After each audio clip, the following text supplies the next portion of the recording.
मैं अपने रूम में बैठकर एमएसए के वीडियोस देख रही थी कि अपने पेरेंट्स को 100वीं बार लड़ते हुए सुना। तुमने $1000 की क्रीम खरीदी है?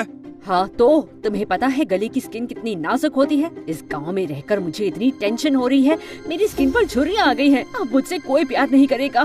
मैं प्यार करता हूँ तुम्हें। तो मैं क्या नाचूं? बाहर की खूबसूरती से क्या होता है मॉम, अंदर से सुंदर होना चाहिए ना। अगर आप चाहती हो आपसे प्यार करे तो अपनी पर्सनालिटी ठीक करो और साथ में ना सीधा खड़ा होना भी शुरू कर दो, वरना कोभर निकल आएगा। मॉम ने मुझे गुस्से से देखा, फिर फूट फूट के रोने लगी और भाग गई वहाँ से। ओके, शायद थोड़ी रूड हो गई, लेकिन मैं हेल्प कर रही थी मॉम की ताकि वो लवेबल बन जाएं, और ये तो अच्छा काम है ना। हाय, मैं हूँ जूलिया और मैं बताने वाली हूँ कि कैसे मेरे पेरेंट्स ने मेरी लाइफ बर्बाद कर दी। लेकिन इससे पहले प्लीज लाइक और सब्सक्राइब करें। मैं काफी पहले समझ चुकी थी मैं कोई ऑर्डिनरी बच्ची नहीं। 3 साल की उम्र में ही मैं चाकू और कांटे से एप्पल को आराम से काट लेती। 10 साल की होने तक शेक्सपियर की सारी पोएट्री सीख गई थी और 13 साल की उम्र तक मैं इतनी अच्छी पेस्ट्री बेक करती कि शेफ भी शर्मा जाए। मैं हमेशा सोचती थी कि मैं इतनी अमेजिंग हूँ कैसे। शायद मेरी पर दादी या दादा बहुत ही समझदार, टैलेंटेड और सोफिस्टिकेटेड रहे होंगे और उनकी ही जीन्स मुझ में आए होंगे, क्योंकि मेरे पेरेंट्स तो बिल्कुल मेस थे। डैड का एक विनियर्ड था और वो हर साल कोशिश करते कि वो एक नई वाइन की वैरायटी बनाए और हर साल फेल भी होते थे। मॉम अपने जमाने में ब्यूटी क्वीन थी, लेकिन अब हमें सिर्फ ये याद दिलाती कि अपनी शादी के लिए उन्होंने सब कुर्बान कर दिया।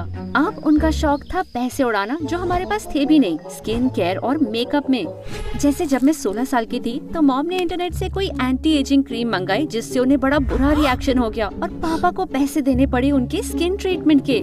मेरा चेहरा बंदर के सूजे हुए पिछवाड़े जैसा लग रहा है। सब तुम्हारी गलती है। अगर तुम्हारे पास पैसा होता तो मैं प्लास्टिक सर्जरी करवा लेती। अगर तुम्हारे पास अक्ल होती तो तुम लेबल पढ़ पाती डार्लिंग। तुम मुझे बेवकूफ कह रहे हो? अगर ऐसे चिल्लाती रहोगी ना मॉम, तो आपके लिए नए वोकल कॉर्ड्स भी लेने पड़ेंगे। पर इससे पहले मैं कुछ और कहती, उन्होंने बेड के पास से ट्रे उठाई और पापा के ऊपर फेंक दी। डैड झुके, लेकिन ट्रे जाकर लग गई टीवी पर और डैड को और पैसे भरने पड़ गए। पापा नाराज तो थे, लेकिन फिर भी वो जल्दी घर गए और मॉम के लिए एक वेलकम सरप्राइज पार्टी रखी। पर सरप्राइज तो मॉम ने उन्हें कर दिया। वो घर आई, सामान बांधा और चली गई। जल्द ही डिवोर्स पेपर्स भी आ गए। वो मुझे छोड़कर कैसे जा सकती है? मैंने उससे कितना प्यार किया था। प्लीज अपने आप को संभालो डैड। अब जो हुआ सो हुआ, जाने दो उन्हें। क्या? अरे भूल जाओ डैड, मैं कोई पत्थर दिल चुड़ैल नहीं हूँ। यकीन करो, मुझे भी अपनी मॉम के जाने का दुख था, पर अब मैं क्या करूँगी? बच्चे की तरह बैठकर फूट फूट के रोऊंगी क्या उस बात पर? घर में एक रोंदू ही बहुत है। फिर डैड काम में बिजी हो गए और मैंने भी स्कूल की पढ़ाई में ध्यान दिया और बेकिंग फुल टाइम करने लगी। 18 साल की उम्र में मुझे कैफे में नौकरी मिल गई और मेरी लाइफ नॉर्मल होने लगी। फिर एक शाम डैड ने बड़ी एक्साइटेडली बताया कि उन्हें एक नया इन्वेस्टर मिल गया है उनके वाइन बैच के लिए, मिस्टर शारमन, और उन्होंने हमें डिनर पर बुलाया था इसके बारे में बात करने के लिए। उस शाम मिस्टर शारमन ने हमारा अपने घर में स्वागत किया। वो हमें अपना मैंशन घुमा रहे थे कि अचानक मेरी दुनिया जैसे थम ही गई हो। एक बहुत ही हैंडसम लड़का अंदर आया, लेकिन दुख है उसके साथ एक सुंदर लड़की भी थी। पता चला वो मिस्टर शारमन का भांजा और उनका फाइनेंशियल मैनेजर डैरन था और उससे नजरें नहीं हटा पा रही थी मैं। एक पॉइंट पर वो उसे अंगूर खिला रहा था कि एक अंगूर नीचे गिर गया। वो नीचे झुका और वो लड़की मुझे गुस्से से देखने लगी क्योंकि मैं उसकी बट निहार रही थी। घबराहट से मैं पीछे हुई और टेबल से टकरा गई। सब कुछ गिर गया नीचे। पूरी भीग गई थी मैं। कितनी शर्म की बात है। अपने आप को साफ करके मैं बाथरूम की तरफ बढ़ी कि हॉलवे में डैरन से टकरा गई। ओह वाह, हमेशा ऐसे ही गिरती पड़ती रहती हो या ये मेरा असर है? ऐसा कुछ भी नहीं है और मैं बहुत अच्छे से चलती हूँ और तुम्हारा कोई असर नहीं हुआ है मुझ पर। मेरी डेट ने कहा कि तुम मेरा पिछवाड़ा ताड़ रही थी और इसीलिए गिर गई। झूठ बोल रही तुम्हारी डेट, सरासर झूठ। आखिर मैं क्यों निहारूंगी तुम्हारा पिछवाड़ा? हाँ, इट्स ओके, तुम्हारी गलती नहीं है, मैं वर्कआउट करता हूँ। हाँ, दिखता है तुम्हारा पिछवाड़ा बड़ा अच्छा है, एकदम जॉर्जिया पीच जैसा लगता है। लेकिन इसमें मैं क्या करूँ? हाँ, तुम्हारी डेट बड़ी इनसिक्योर सी लगती है, जैसे अब फालतू से झूठ बनाए जा रही है। मुझे नहीं लगता कि वो तुमसे इनसिक्योर होगी। वो एक मॉडल है और तुम मैरी पॉपिंस की बेटी जैसी दिखती हो, बुरा मत मानना। ये कहकर वो मुस्कुराया और बस चलता बना। मुझे बहुत पसंद थी मैरी पॉपिंस, लेकिन उसकी बातों से लग नहीं रहा था उसने तारीफ की है। मैंने डैड और मिस्टर शारमन को डिनर पे ज्वाइन किया। बाद में किसी ने मेरे कंधे पे हाथ रखा तो मैं देख के चौंक ही गई। Mom, surprise! क्या हो रहा है यहाँ? मॉम ने बताया कि वो मिस्टर शारमन से एक क्रूज पे मिली और उन्हें प्यार हो गया है। वो कुछ महीनों से डेट कर रहे थे और अभी हाल ही में वो शहर में वापस आई हैं। मैं घर पर गई तो देखा तुम्हारे डैड अभी भी गरीब हैं। तो मैंने सोचा उनके बिजनेस में इन्वेस्ट करके उनकी हेल्प कर दूं। हो ना मैं अच्छी एक्स वाइफ। आपको देखकर हैरानी तो हुई है, लेकिन प्लीज अपने आप को सबसे अच्छी एक्स वाइफ तो मत ही कहो मॉम। मेरे डैड और मुझ में अभी भी थोड़ी सेल्फ रिस्पेक्ट है और हम उसे रखना चाहेंगे, तो प्लीज हमें माफ करो। मैंने डैड का हाथ पकड़ा और हम चले गए। मैं अभी भी हैरान थी मॉम की वापसी को लेकर कि अगली शाम वो घर पर आ गई और कहने लगी कि हम उनकी बात सुने। मैं तो उन्हें भगाना चाहती थी, लेकिन डैड ने उन्हें एक चांस दिया। मैं जानती हूँ तुम्हें छोड़कर तुम्हें चोट पहुँचाई है, उसके लिए माफी चाहती हूँ, लेकिन बात जो भी हो तुम फिर भी मेरा परिवार हो। मेरे पास एक मौका है चीजें ठीक करने का तुम्हारे पापा की हेल्प करके, और मैं अपनी बेटी से भी जुड़ने का एक और मौका चाहती हूँ। चाहती तो थी कि मैं मॉम की बात पर यकीन करूं, मान लो कि वो बदल गई हैं, पर मुझे यकीन नहीं हुआ। पर पापा, उनकी आंखों में तो खुशी के तारे चमक रहे थे और वो मान गए मिस्टर शारमन का पैसा लेने के लिए। जब वो चली गई तो मैंने डैड से कहा, मैं जानती हूँ आप कामयाब होना चाहते हैं, पर क्या ये अच्छा आइडिया है? हाँ बिल्कुल, ये अच्छा आइडिया है और मुझे लगता है कि तुम्हारी माँ को मुझसे अभी भी प्यार है। मैं उसे पा सकता हूँ। क्या डैड? नहीं, वो खुश है अपने अमीर बॉयफ्रेंड के साथ। देखेंगे। हे भगवान, फिर से इस कहानी का अंत डैड के रोने पीटने से होने वाला है और मैं बैठ के उनके आंसू पोंछूंगी फिर से। पर इसे रोक भी तो नहीं सकती थी मैं। जल्द ही डैड और मिस्टर शारमन रोज मिलने लगे, एक दूसरे को जानने लगे डील पक्की करने से पहले। और मॉम वो चाहती थी कि मैं उनके साथ टाइम बिताऊं ताकि हम बॉन्ड कर सकें, जिसका मतलब था कि मुझे डैरन की शक्ल देखनी पड़ती जब भी मैं उनके घर जाऊं या फिर किसी फैंसी सी पार्टी में जाऊं। और किस्मत तो देखो, वो अक्सर कॉफी शॉप भी आने लगा जहाँ मैं काम करती थी, हर बार एक नई लड़की के साथ। तुम हर रोज अपनी नई गर्लफ्रेंड के साथ चुम्मा चाटी करने के लिए किसी और कैफे में नहीं जा सकते? तुम्हारी मॉम ने बताया कि तुम यहाँ पर बेकर हो, तो मैंने सोचा तुम्हारा भला कर दूं बिजनेस बढ़ाकर। पर उन लड़कियों को मेरे साथ देख के तुम्हें जलन होती है। क्या तुम उनमें से एक होना चाहती हो जूलिया? हो सकती हो। मेरी अगली डेट को आने में 20 मिनट है बाकी। हाँ, जैसे बड़ा मन करेगा मेरा किसी आदि मानव को किस करने का जिसे लगता है वो भगवान की देन है औरतों के लिए। एक किस करोगी तो तुम्हें भी लगेगा कि मैं औरतों के लिए भगवान की देन हूँ। वैसे तुमने कभी किसी को किस किया है? मेरा मतलब एक लड़के को, तुम्हारी बिल्ली या दादी को नहीं। ऑफ कोर्स किया है। मेरा एक बॉयफ्रेंड है, हम 2 साल से रिलेशनशिप में हैं और हम एक दूसरे से बहुत प्यार करते हैं। वाह, क्या वो भी तुम्हारी तरह हमेशा ऐसे ही अकड़ा रहता है? मर रहा हूँ उससे अब मिलने के लिए। तो चलो कल डबल डेट पर चलते हैं, मूवी और डिनर, ठीक है? मैं डिटेल्स भेज दूंगा तुम्हें। तभी उसकी उस दिन की डेट वहाँ आई और मैं चली गई। हे भगवान, अब कल तक एक बॉयफ्रेंड ढूंढना पड़ेगा। मैंने कैफे के एक नए इंटर्न को मेरा डेट बनने के लिए कहा और अगली शाम उसके साथ मूवी थिएटर पहुंची। अपने बॉयफ्रेंड को इंट्रोड्यूस कराने के बाद हम सीट पर बैठे और मूवी फिर स्टार्ट हो गई। लेकिन डैरन अपनी डेट के साथ हंसी मजाक कर रहा था जैसे वो टीनेजर्स हों। तंग करने के लिए माफी चाहती हूँ गाइस, पर मेरा बॉयफ्रेंड बिली, एक्चुअली मैं बॉबी हूँ। बिली, बॉबी, बाबू, बंदर जो भी हो, एनीवे बैरी और मैं मूवी देखने की कोशिश कर रहे हैं, तो प्लीज शांत रहने की कृपा करोगे? डैरन बस मुस्कुराया और अपना मुंह फेर लिया और थोड़ी देर के बाद वो अपनी डेट के साथ मेक आउट करने लगा। तुम अब भी शोर मचा रहे हो। तुम अब भी अनॉय कर रही हो। बस करो। करवा लो। मैंने डैरन का सोडा उठाया और उसके सर पे डाल दिया। उसे गुस्सा आया तो उसने मेरा पॉपकॉर्न फेंक दिया और फिर हम दोनों वहाँ पे लड़ाई करने लगे। जल्दी सिक्योरिटी ने हम सबको बाहर फेंक दिया। वाह, ये बहुत बकवास डेट थी। I am so sorry. क्यों ना इन्हें हम यहीं छोड़कर बर्गर खाने चले? बिल्कुल, अगर मेरा नाम बता सको तो।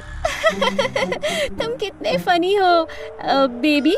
ये बॉबी है। मेरा डेट गुस्से से वहाँ से चला गया। मैंने डैरन की तरफ एक नजर दी और मैं भी वहाँ से निकल ली। अगली सुबह जब मैं स्कूल जा रही थी तो एक कार मेरे पास आके रुकी। मैंने देखा वो डैरन की थी। बैठो, छोड़ देता हूँ। नहीं शुक्रिया, मुझे कोई शौक नहीं है कल रात के बारे में बात करने का। एक तो एक असली बॉयफ्रेंड नहीं बना पा रही हो तो कुछ तो गड़बड़ होगी तुम्हें, पर मेरे पास उसके लिए टाइम नहीं है। तुम्हारी मॉम के बारे में बात करनी है। इस बात ने मेरा ध्यान खींचा और हिचकिचाते हुए मैं गाड़ी में बैठ गई। मैं अपने अंकल के साथ कई सालों से काम कर रहा हूँ और तुम्हारी मॉम को डेट करने के बाद से चीजें काफी बिगड़ गई हैं। बिजनेस में घाटा हो रहा है और अकाउंट्स में बहुत ज्यादा गड़बड़ी है। मुझे लगता है वो अंकल के पैसे चुरा रही हैं। तुम यकीन से कह सकते हो? यकीन तो नहीं है, पर उनके शौक बहुत महंगे हैं और वो अमीर भी तो नहीं है। तो वो तुम्हारी जितनी अमीर नहीं है तो तुम्हें लगता है कि वो एक चोर है? तुमने कभी ये सोचा है कि तुम्हारे अकाउंट्स मेसी इसीलिए हैं क्योंकि तुम्हें अपनी गर्लफ्रेंड से फुर्सत नहीं मिलती और अपने काम में बुरे हो? जूलिया, मैं ये बात यही खत्म हुई। रोको कार को। उसने कार रोकी और मैं उतर गई। मुझे गुस्सा आया था डैरन पे कि उसने मेरी मॉम पे इल्जाम लगाया, पर पता नहीं क्यों ऐसा लग रहा था कि शायद वो सही भी हो सकता है। मॉम ने हमेशा रिश्तों से ज्यादा पैसे की कदर की है। क्या ये सच हो सकता है? लेकिन जवाब जानने के लिए मुझे ज्यादा देर इंतजार नहीं करना पड़ा, क्योंकि उस रात मेरी नींद खुली और मैंने एक गाड़ी की आवाज सुनी। खिड़की से बाहर मैंने देखा कि मॉम और डैड गार्डन में बात कर रहे हैं। मैं बाहर आकर झाड़ियों के बीच छुप गई और उनकी बातें सुनने लगी। डार्लिंग, मैं बेवकूफ थी जो तुम्हें छोड़ दिया, लेकिन अब सब कुछ ठीक हो जाएगा। एक बार पैसा मिल जाए तो ये जगह छोड़कर हम कहीं भी जा सकते हैं। पर हम पकड़े गए तो?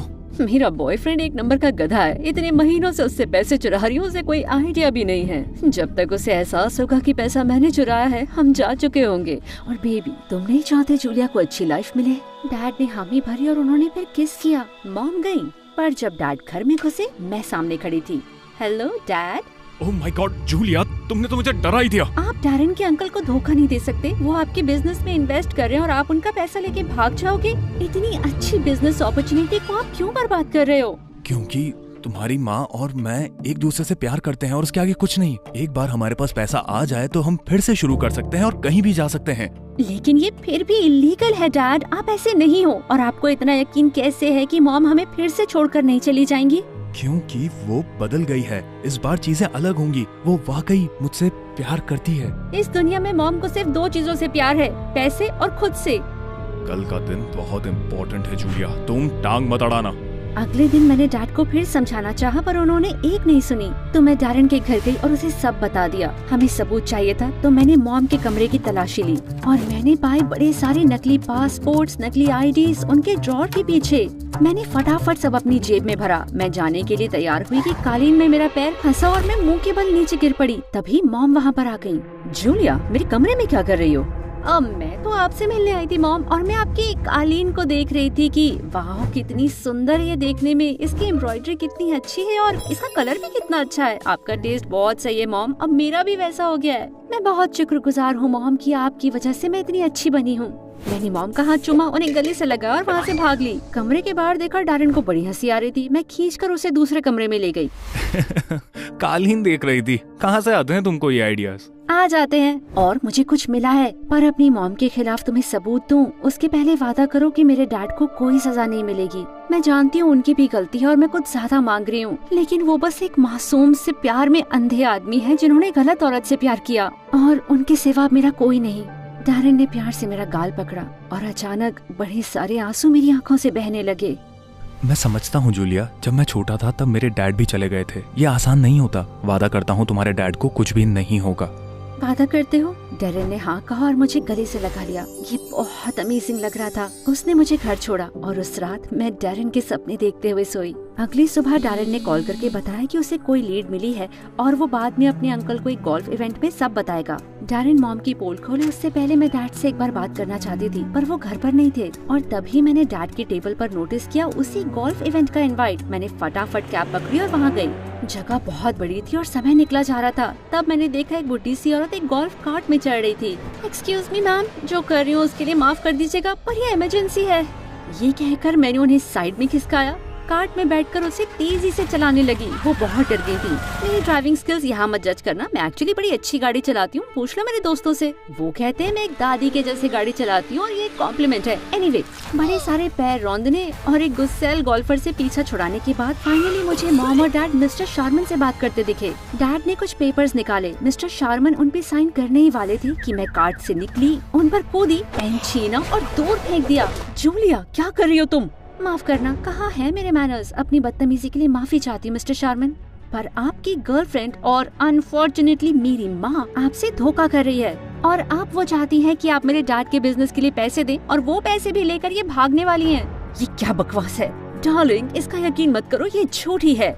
ये सच बोल रही है। मैंने पलटकर देखा तो डैरन आ गया था। उसके हाथ में सारे सबूत थे और कुछ और पेपर्स भी। उसने बताया कि मेरी मॉम एक्चुअली एक जालसाज थी जो कुछ सालों से काफी सारे मिलियनेयर्स को उल्लू बना रही थी और उनके लेटेस्ट टारगेट मिस्टर शारमन थे। तुम पर मुझे पहले ही शक था, पर सबूत नहीं था। पर फिर तुमने ये आज रात की इबीजा जा रही वन वे फ्लाइट बुक करी और उस ट्रांजैक्शन से मुझे पता चला तुम्हारे सीक्रेट अकाउंट के बारे में जहाँ तुमने मेरे अंकल का पैसा छुपाया है। रुको, तुम इबीजा जाने वाली थी, वो भी मेरे बिना? तुमने सिर्फ एक टिकट खरीदा? जूलिया सही थी, पैसे मिलते ही तुम मुझे भी छोड़कर चली जाती। मैंने आपको कहा था ना डैड, लेकिन आप वापस क्यों आई? मॉम, किसी को भी उल्लू बना सकती थी आप, लेकिन डैड क्यों? अचानक मॉम का चेहरा गुस्से से लाल हो गया, क्योंकि उससे उल्लू बनाना बहुत आसान है। तुम्हारे डैड को पैसा चाहिए था और मुझे एक मौका चाहिए था इस बुढ़े शारमन से पीछा छुड़ाने का। तो मैंने सोचा तुम्हारे डैड का इस्तेमाल करके पैसा लूं और देश छोड़ दूं। और मैं कामयाब हो भी जाती अगर तुम बीच में टांग नहीं अड़ाती। सीरियसली, मुझसे इतनी नफरत क्यों करती हो तुम? नफरत नहीं करती मॉम, लेकिन आप पे तरस आता है क्योंकि आप जिंदगी भर अकेली रहोगी। मजे करना जेल में। उस दिन मॉम गिरफ्तार हो गयी और मैं उनसे दोबारा कभी नहीं मिली। डैरेन ने मिस्टर शारमन से कहा कि वो मेरे डैड पर केस ना करें। थोड़ी विनती करनी पड़ी, लेकिन फिर वो मान गए। डैड और मैं जा ही रहे थे कि अचानक मैंने डैरेन को अपना नाम बुलाते सुना। डैड कार में वेट करने चले गए और डैरेन मेरे पास आया। तुम्हें शुक्रिया कहना चाहता था। तुम्हारे लिए आसान नहीं होगा अपनी माँ को गिरफ्तार होते देखना। सच कहूँ तो इतना मुश्किल नहीं था, पर थैंक यू मेरे डैड को जेल ना भेजने के लिए। एक्चुअली मैं तुम्हें कहना चाहता था कि मैं तुम्हें पसंद करता हूँ जूलिया। जिस पल से तुम्हें मिला था तब से पसंद करता हूँ। क्या तुम मेरे साथ एक मूवी और डिनर के लिए चलोगी, मेरी डेट बनकर? ताकि तुम्हारे प्लेबॉय हॉल ऑफ फेम में मैं एक ट्रॉफी बन जाऊँ? नहीं, मैं इनकार करती हूँ। तो मेरी बात तो सुन लो पूरी। जो लड़कियां तुमने देखी वो ब्लाइंड डेट्स थी जो मेरी मॉम ने सेटअप की थी। वो मर रही है मुझे किसी एक लड़की के साथ सेटल करने के लिए, लेकिन मुझे उनकी चॉइसेस बिल्कुल पसंद नहीं है क्योंकि मेरी आंखें सिर्फ तुम्हें देखती हैं। वेल, सुनकर अच्छा लगा, लेकिन तुम्हें मुझे पटाना पड़ेगा। अच्छे से ट्रीट करना होगा, मेरा दिल जीतना होगा। डैरेन अब भी कोशिश कर रहा है इम्प्रेस करने की और लगभग मुझे उससे प्यार हो ही गया है। ओके, मुझे उससे सच में प्यार हो गया है। जल्दी हमारी मंगनी होगी और पार्टी में आप सबको आना है।